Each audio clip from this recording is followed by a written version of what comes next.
wabarakatuh. Waalaikumsalam warahmatullahi wabarakatuh. Pertama-tama, marilah kita sama-sama panjatkan puji syukur kepada Allah Subhanahu wa Ta'ala yang mana atas limpahan rahmat dan hidayahnya kepada ini kita bisa melaksanakan suatu kegiatan yaitu penyelarasan. Mudah-mudahan acara ini dapat berjalan lancar dan diberikan kemudahan. Yang terhormat Bapak Ibu Guru saya laksanakan. Yang kedua, pembacaan doa. Yang ketiga, menyanyikan lagu Indonesia Raya. Yang keempat, penyampaian materi yang akan disampaikan oleh yang terhormat Ibu Kepala Sekolah SD Songong 3. Yang keenam, tanya jawab. Dan yang terakhir, penutup. Untuk mempersingkat waktu, marilah kita sama-sama membuka kegiatan ini dengan membaca basmalah. Bismillahirrahmanirrahim. Indonesia tanah airku, tanah tumpah darahku. Bapak Aib saya dipersilakan. Allahumma shalli wa sallim ala sayyidina. Bismillahirrahmanirrahim. Assalamualaikum warahmatullahi wabarakatuh. Yang terhormat Bapak Komite SDN Songong 3, orang tua siswa yang saya hormati, Ibu Bapak SDN Songong 3 yang saya hormati, dan anak-anakku yang Ibu cintai. Baiklah, pada hari ini Ibu akan memaparkan materi tentang penyelarasan visi misi dan tujuan dalam kerangka pembelajaran mendalam. Boleh saya berdiri ya Bu ya? Karena lebih jelas gitu ya. Di dalam hal ini perlu Ibu ketahui ada tujuan di dalam pembuatan penyelarasan tersebut. Tujuannya yaitu untuk memandu proses penyelarasan ulang visi misi dan tujuan sekolah agar secara implisit mencerminkan filosofi pembelajaran yang mendalam. Yang kedua, tujuannya yaitu strategi konkret dan berlapis untuk menumbuhkan rasa kepemilikan di antara seluruh warga satuan pendidikan. Yang ketiga, yaitu memastikan bahwa visi dan misi yang baru tidak hanya menjadikan slogan, hanya tertampang seperti di sini aja, tetapi juga menjadikan budaya hidup yang terinternalisasikan. Yang keempat, yaitu untuk mendorong pembelajaran mendalam yang relevan dan progresif dengan tantangan masa kini dan masa yang akan datang. Di sini yang akan saya sampaikan pertama materinya yaitu satu, pemaparan kerangka konseptual pembelajaran mendalam yaitu deep learning. Yang kedua, analisis kesenjangan yang komprehensif terhadap dokumen, visi, misi, dan tujuan yang ada. Ketiga, perumusan ulang visi, misi, dan tujuan yang berorientasi pada pembelajaran mendalam. Yang keempat, yaitu menyusun rencana aksi strategis untuk meningkatkan rasa kepemilikan warga sekolah. Itu materi yang akan saya sampaikan pada hari ini. Pertama yaitu pemaparan kerangka konseptual pembelajaran mendalam. Apa saja yang ada di sini? Yaitu Ibu perhatikan di sini gambar sini adalah seorang guru ini ya.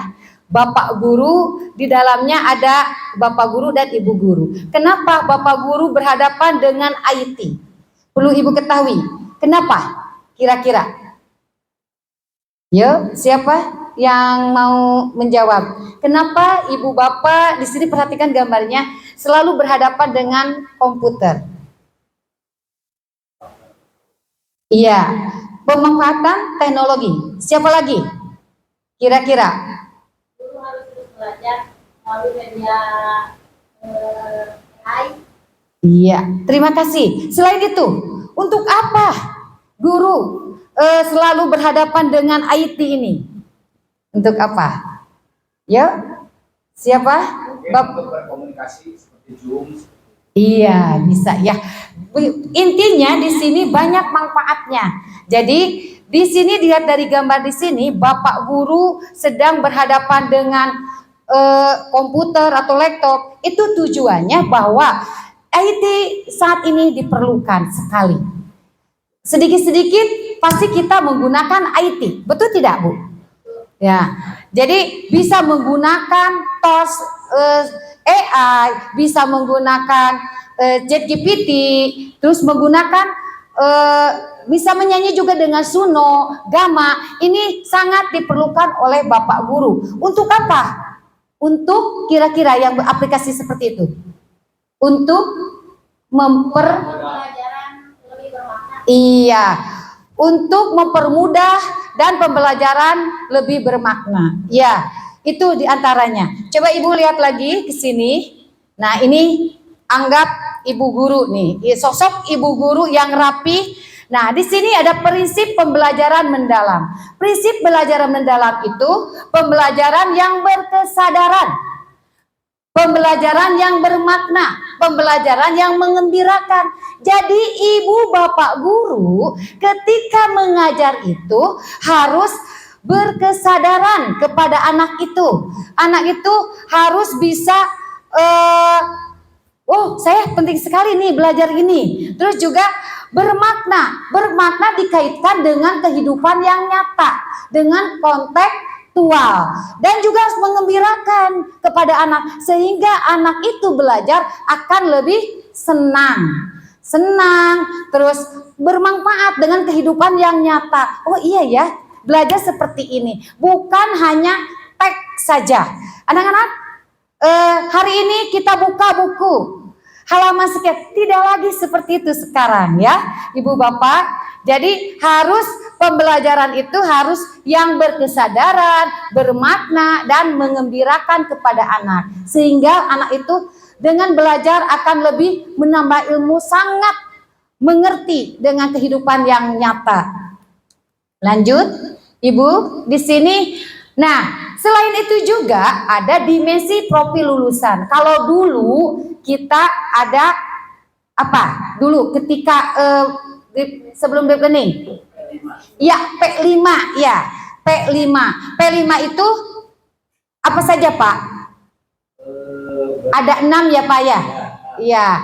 Nah, sekarang ada 8. Nah, dari 8 itu ini salah satunya keimanan sama ya dengan itu. Terus kewargaan, kenara kritis, kreativitas, kolaborasi, kemandirian, kesehatan, komunikasi. Yang berbedanya dengan P5 apa di sini?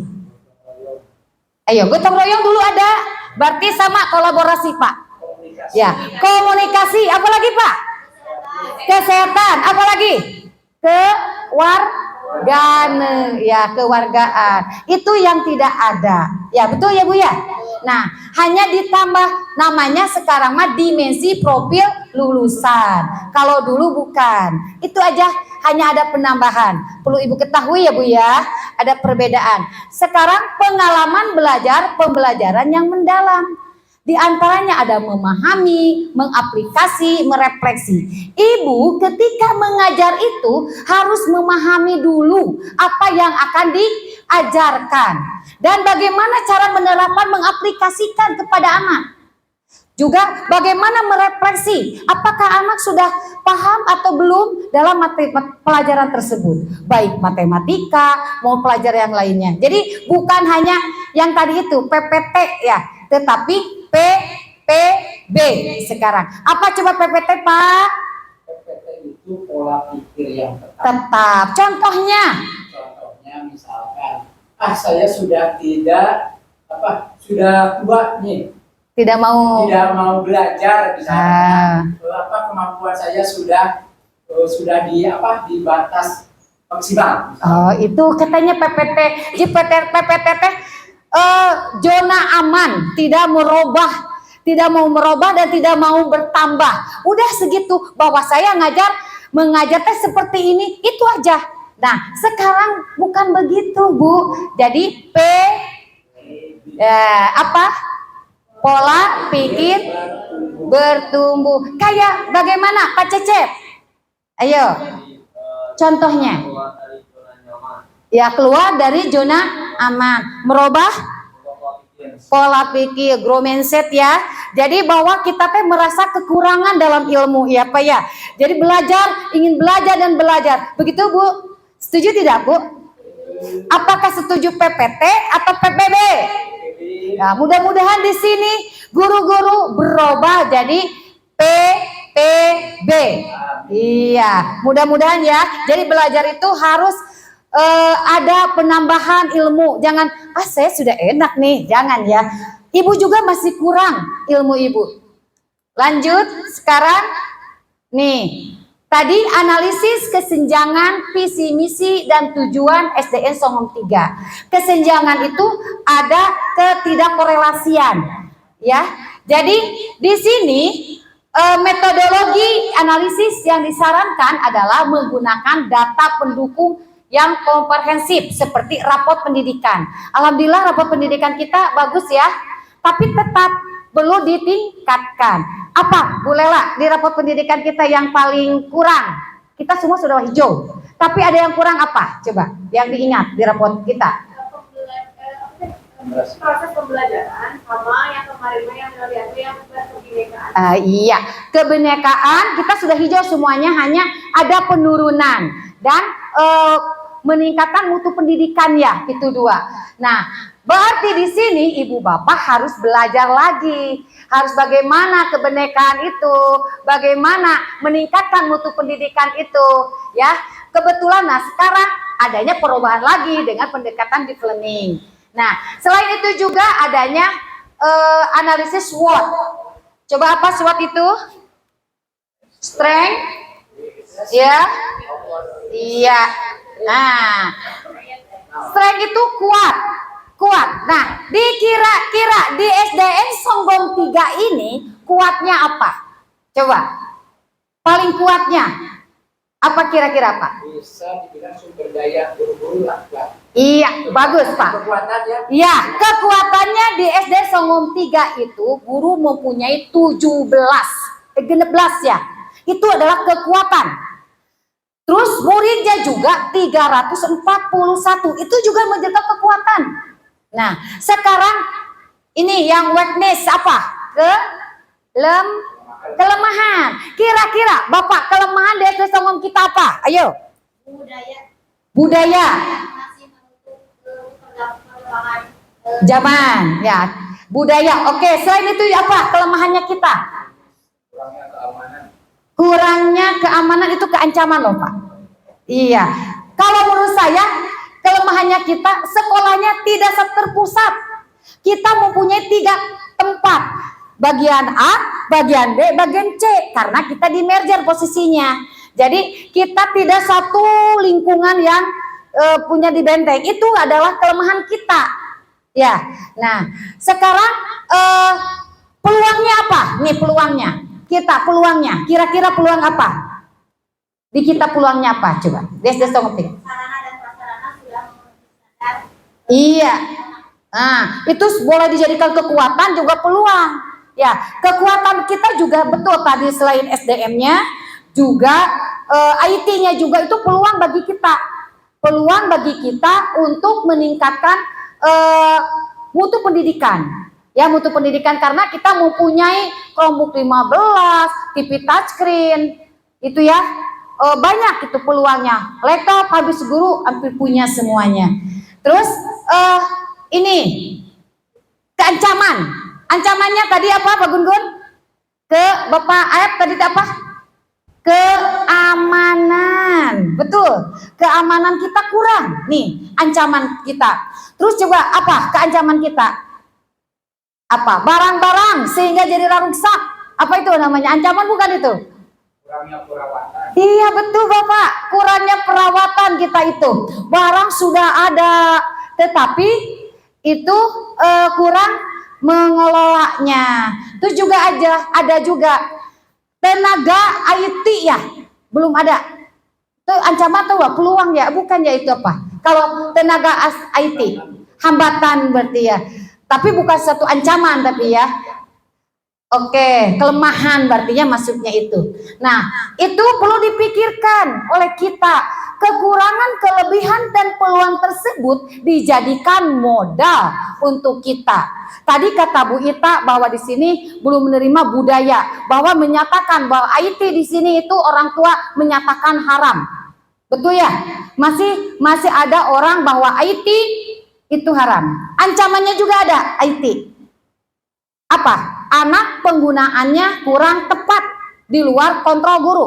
Itu ancaman. Bisa menggunakan dengan loss control. Nah, itu bagaimana cara mengatasi ancaman, bagaimana meningkatkan peluang, bagaimana meningkatkan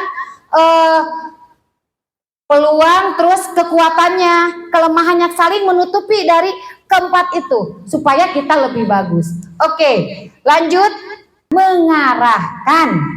Mengarahkan yuk, kerjakan yuk. Nanti Pak kalau ada PR, ya udah sama mama aja. Nanti nilainya bagus. Jadi bukan hasilnya, tapi prosesnya. Ketahuan dapat orang tua dengan anak. Ya, oke.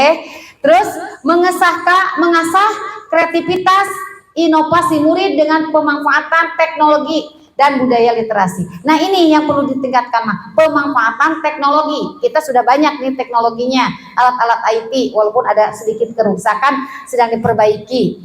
Dan budaya literasi. Nah, budaya literasi itu sudah harus anak itu suka membaca. Jangankan pertama yang contoh gurunya udah Pak ya. Jadi Bapak Ibu harus belajar sehari misalnya satu judul lah. Nah, kalau cerita bisa itu atau tentang pelajaran tentang ini. Nah, sebuku tes semingguan saya sudah menghafal buku ini loh. Ibu izin bertanya. Boleh. Tadi kata Ibu misi yang sekarang saya rumuskan itu sudah selaras dengan program pembelajaran deep learning yang sekarang. Pertanyaan saya, apakah misi dan visi yang kemarin itu sudah tercapai semuanya di S3 atau perlu dikembangkan dari misi dan visi yang dulu? Terima kasih. Tercapai atau belum itu ya. Ada yang sudah tercapai, ada yang belum.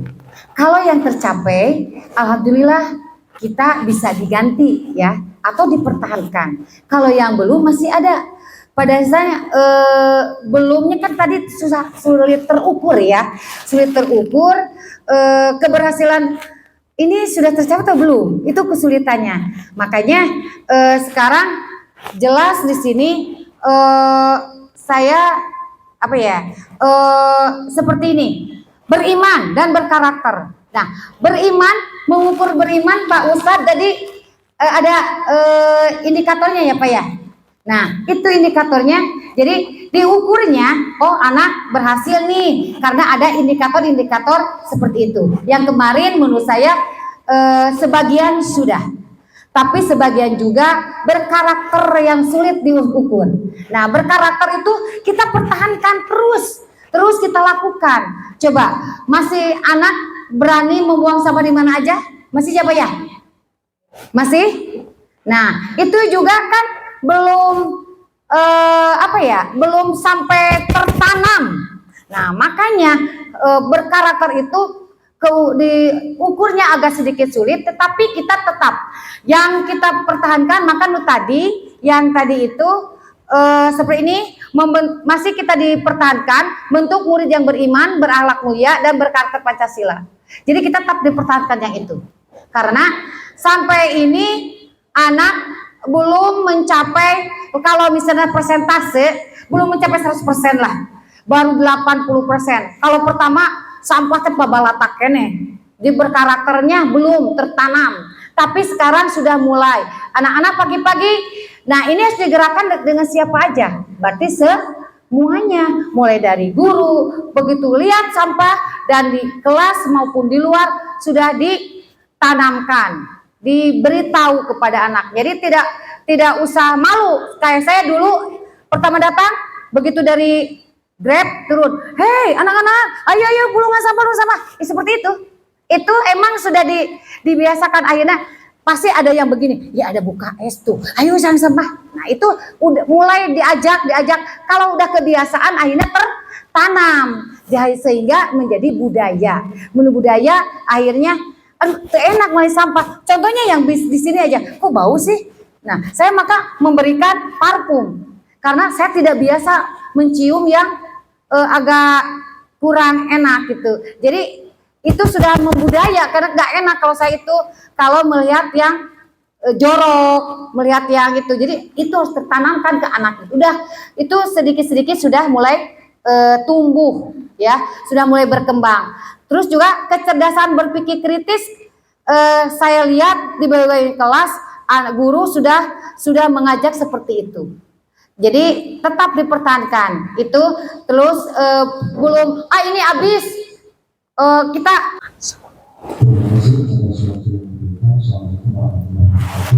Waalaikumsalam warahmatullahi wabarakatuh.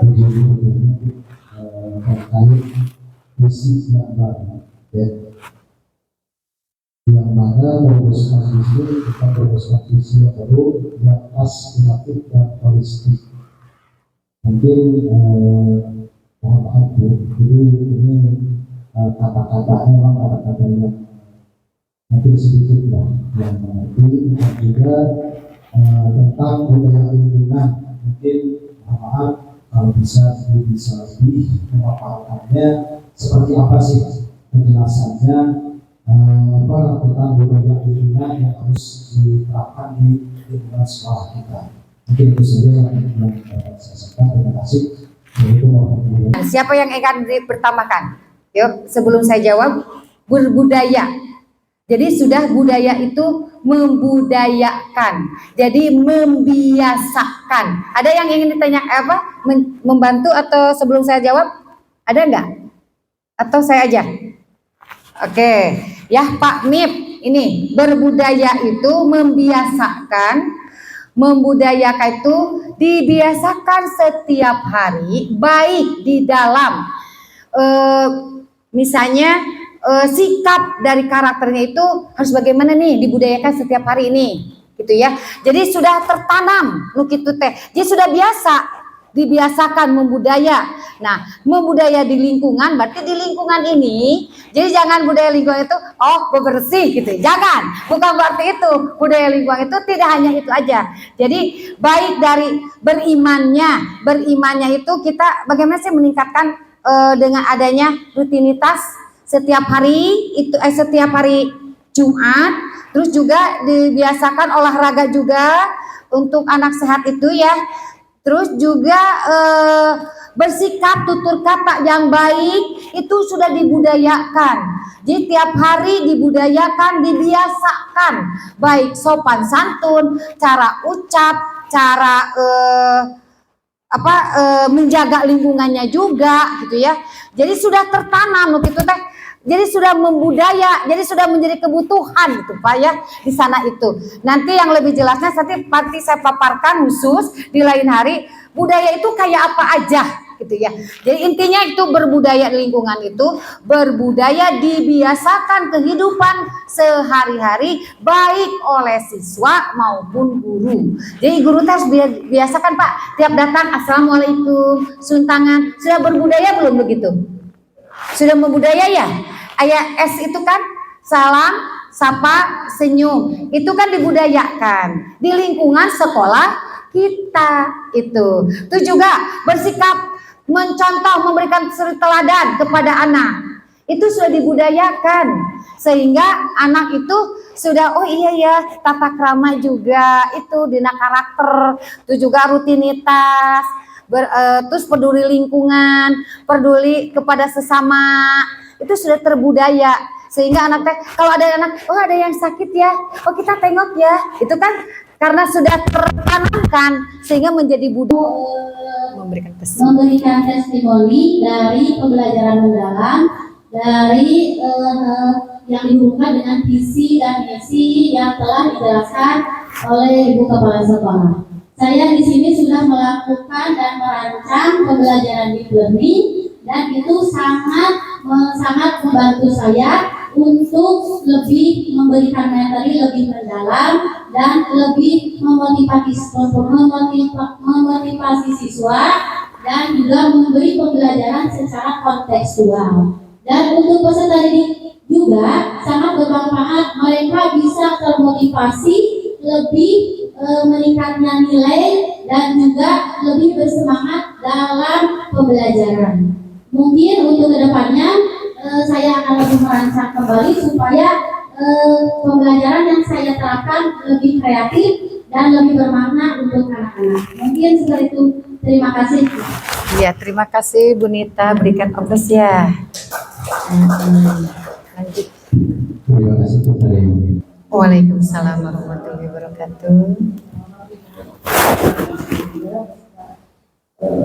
Ibu bapak guru juga ada saya cintai. Kami sebagai orang tua tentunya sangat mendukung dengan program sekolah yang dalam meningkatkan kualitas pembelajaran, khususnya melalui pembelajaran mendalam dan coding. Semoga sekolah terus berinovasi dan memberikan ruang bagi anak-anak untuk berkembang sesuai minat dan bakatnya. Dengan dukungan para guru, juga fasilitas sekolah, insya Allah kami yakin anak-anak akan tumbuh, akan menjadi generasi penerus yang kreatif, inovatif. Sekolah saya semua tiga, dewan guru, para kawan guru, serta anak-anak tercinta.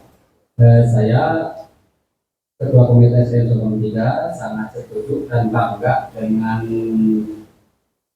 pelajaran mendalam ini. Jadi untuk anak-anak, jadikan momentum ini untuk lebih semangat belajar, serta berprestasi dan berakhlak mulia. Amin. Mungkin itu yang saya sampaikan. Assalamualaikum warahmatullahi wabarakatuh. Waalaikumsalam.